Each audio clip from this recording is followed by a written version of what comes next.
कैसे हैं आप सब? बढ़िया, ये मुझे मालूम है और ये मैं बहुत अच्छे से जानती हूँ। आप सब बहुत अच्छे हैं, बहुत बढ़िया हैं। ओके, तो बच्चों कल मैंने जो नीट पेपर का पंचनामा किया था उसमें आपको पॉलीसेकेराइड्स पढ़ाया था, यानी मैंने पॉलीसेकेराइड्स का पंचनामा किया था। तो पॉलीसेकेराइड में मैंने एक चीज जानबूझकर लेफ्ट कर दी थी। अब उस लेफ्ट चीज को मैं यहाँ पढ़ाने जा रही हूँ और ये देखिए वो लेफ्ट चीज क्या है मेरी, रिड्यूसिंग शुगर। ओके, सो बच्चों आपकी एनसीईआरटी बुक में पॉलीसेकेराइड के टॉपिक के अंदर एक लाइन लिखी हुई है, पॉलीसेकेराइड्स के राइट एंड लेफ्ट एंड्स होते हैं। अगर ये राइट एंड है तो ये रिड्यूसिंग शुगर होगी और अगर ये लेफ्ट हैंड है तो नॉन रिड्यूसिंग शुगर होगी।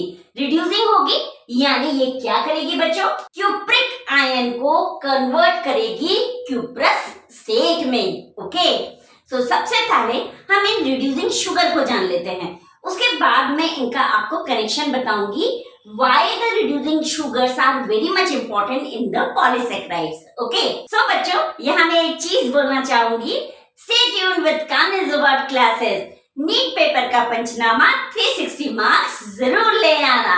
ओके, तो चलिए चलते हैं रिड्यूसिंग शुगर पर। Sugars which can reduce cupric ion to cuprous state. Okay, saccharides possess free aldose और कीटोज ग्रुप। सो जो रिड्यूसिंग शुगर होगी वो पहला काम क्या करेगी, जितने शुगर होंगे वो क्यूप्रिक आयंस को क्यूप्रस स्टेट में कन्वर्ट कर देंगे, पहला।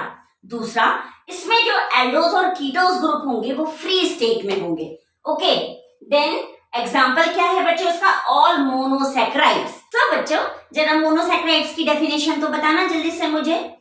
Monosaccharides are the simple sugars or simple carbohydrate monomers which cannot be hydrolyzed further into the simpler components. इसका जनरल फॉर्मूला क्या होगा बच्चों, CN H2N ON, और depending upon the number of carbon atoms they are of 5 types. कौन कौन से होंगे 5 types में, ट्रायोजेस, टेट्रोजेस, हेप्टोजेस, पेंटोजेस, हेक्सोजेस। सो बच्चों अब हम ये जानते हैं कि ये ओलिगोसैकराइड्स और पॉलीसैकराइड्स कैसे फॉर्म होगा। हमने मोनोसैकराइड्स तो जान लिया कैसे फॉर्म होगा, लेकिन अब ये जो मोनोसैकराइड्स हैं ये एक ग्लाइकोसिडिक बॉन्ड बनाते हैं। कैसे बनाते हैं तो बच्चों हम ये जानते हैं, व्हेन एल्डोज और ketose groups are reacted with the alcoholic group of another organic compounds they form the glycosidic bond. So क्या फॉर्म किया इन्होंने, ग्लाइकोसिडिक बॉन्ड। और बच्चों glycosidic bonds are established during the condensation of monosaccharides, then only the oligosaccharides and polysaccharides are formed.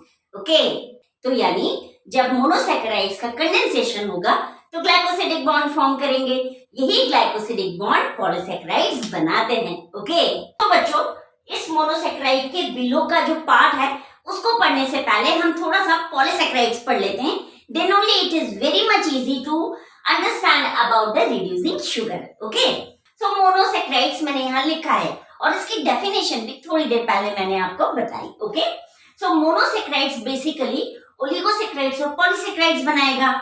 ओलिगोसैकराइड्स के पास 2 to 9 monosaccharide molecules का जब condensation होगा तब ओलिगोसैकराइड्स फॉर्म होगा। Means oligosaccharides are formed by the condensation of 2 to 9 monosaccharide molecules. Okay, so oligosaccharides भी हमारे 3 types का होगा, डाइसैकराइड, ट्राइसैकराइड और टेट्रासैकराइड। मैं यहाँ पे केवल जो बात कर रही हूँ बच्चों वो डाइसैकराइड्स की कर रही हूँ। तो देखिए मैंने डाइसैकराइड्स भी लिखा है। Disaccharide means condensation of 2 monosaccharides molecule. Okay, तो ये देखिए इनका कंडेंसेशन जब होगा 2 मोनोसैकराइड मॉलिक्यूल्स का तो ये मुझे सुक्रोज बना के देगा, लैक्टोज बना के देगा और माल्टोज बना के देगा। ठीक है, सो बच्चों डाइसैकराइड्स के भी 3 टाइप्स हैं, सुक्रोज, लैक्टोज एंड माल्टोज। अब सुक्रोज कैसे फॉर्म होगा, condensation of 1 molecule of glucose and 1 molecule of fructose, यानी जो ग्लूकोज का एल्डोहाइड ग्रुप है और फ्रक्टोज का कीटोन ग्रुप है, when they combine together to the glycosidic bond automatically उसको सुक्रोज बना के देंगे। और लैक्टोज कैसे बनेगा बच्चों? Condensation of one molecule of glucose and one molecule of lactose. और माल्टोज कैसे बनेगा बच्चों? Condensation of two molecules of glucose. यानी हम ये बोल सकते हैं कि जो सुक्रोज है उसमें ग्लूकोज और फ्रक्टोज मिलेगा, लैक्टोज में हमारा लैक्टोज और ग्लूकोज मिलेगा और माल्टोज में हमारा टू मॉलिक्यूल्स ऑफ ग्लूकोज मिलेगा। क्लियर? अब ये देखिए यहाँ पॉलीसेक्राइड्स भी लिखा है। इस पॉलीसेक्राइड्स को yesterday we have learned and it is divided into three types: storage polysaccharide, structural polysaccharide and the mucopolysaccharide। ये जो स्टोरेज पॉलीसेक्राइड्स है ये भी थ्री टाइप्स में कन्वर्ट होगा: starch, glycogen and insulin. Insulin किससे फॉर्म हुआ था बच्चों? फ्रक्टोज से। So yesterday we have learn कि जो इंसुलिन होता है वो फ्रक्टोज से फॉर्म होता है और फ्रक्टोज देखो बच्चों किससे फॉर्म हो रहा है? सुक्रोज से। क्लियर हुआ बच्चों यहाँ तक आपको? अब हम पढ़ते हैं ये वाला पोर्शन। अमंग्स्ट डाइसेक्राइड, डाइसेक्राइड की ये बात कर रहा है, यानी मेरे सुक्रोज, लैक्टोज और माल्टोज की बात कर रहा है।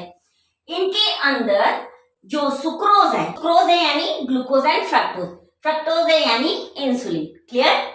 सो amongst disaccharides, sucrose is non-reducing sugar. It means lactose or maltose both are reducing sugar and only sucrose is non-reducing sugar. Then why? Why sucrose is non-reducing sugar? Because both aldose group of glucose, यानी glucose में क्या है बच्चों? Aldose group. And ketose group of fructose, fructose में क्या है? Ketose group. Are lost, they lost, they are not in free state and they formed a glycosidic bond. Clear? इसीलिए जो एल्डोज और कीटोज ग्रुप हैं वो सुक्रोज में free state में नहीं मिलते। क्लियर?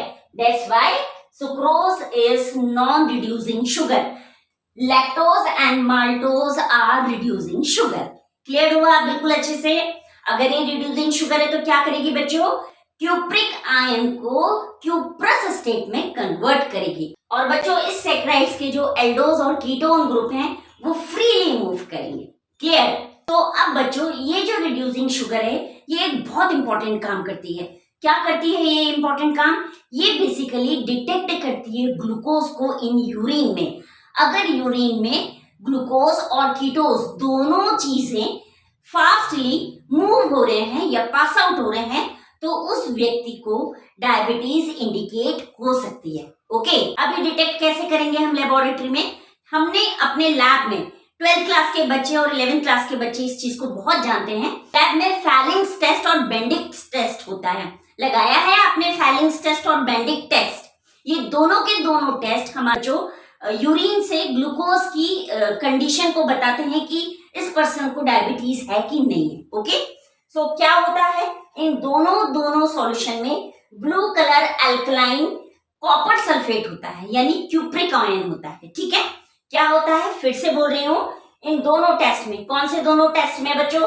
फैलिंग्स टेस्ट और बेंडिक्स टेस्ट के सॉल्यूशन में blue coloured alkaline copper sulphate होता है। ये कॉपर सल्फेट यहाँ पे क्यूप्रिक आयन के फॉर्म में प्रेजेंट है। ओके, अगर किसी व्यक्ति को यूरिन से क्यूटिनुरिया और ग्लूकोसोरिया पास आउट हो रहा है, सो बच्चों ये जो टेस्ट है ये उसको रेडिश कलर में कन्वर्ट कर देगा। इसके थ्रू फैलिंग्स और बेंडिक्स टेस्ट के थ्रू जो ब्लू कलर इसके पास है, जो कॉपर सल्फेट इसके पास है, जो क्यूप्रिक आयन फॉर्म में है, वो रेड कलर में कन्वर्ट हो जाता है। ओके, जो इंडिकेट करता है कि ये पर्सन को डायबिटीज है।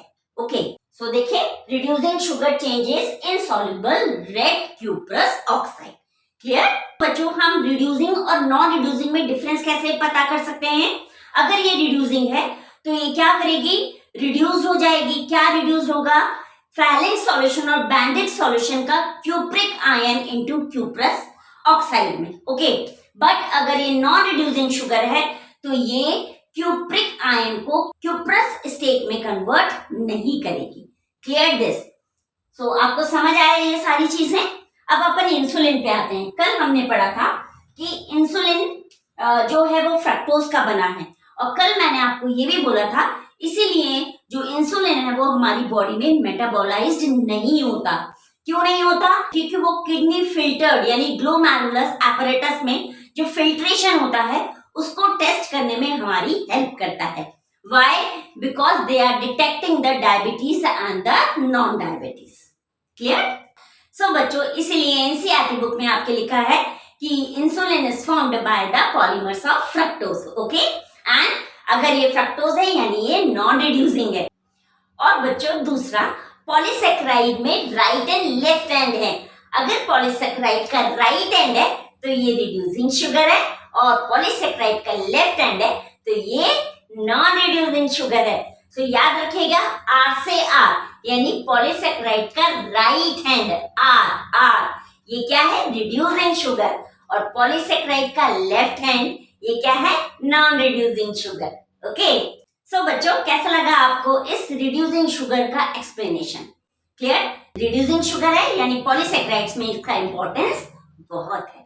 सो प्लीज मेरे चैनल को लाइक करें, सब्सक्राइब करें, शेयर करें, कमेंट्स लिख के मुझे मोटिवेशन देना ना भूलें। Thank you and have a nice day.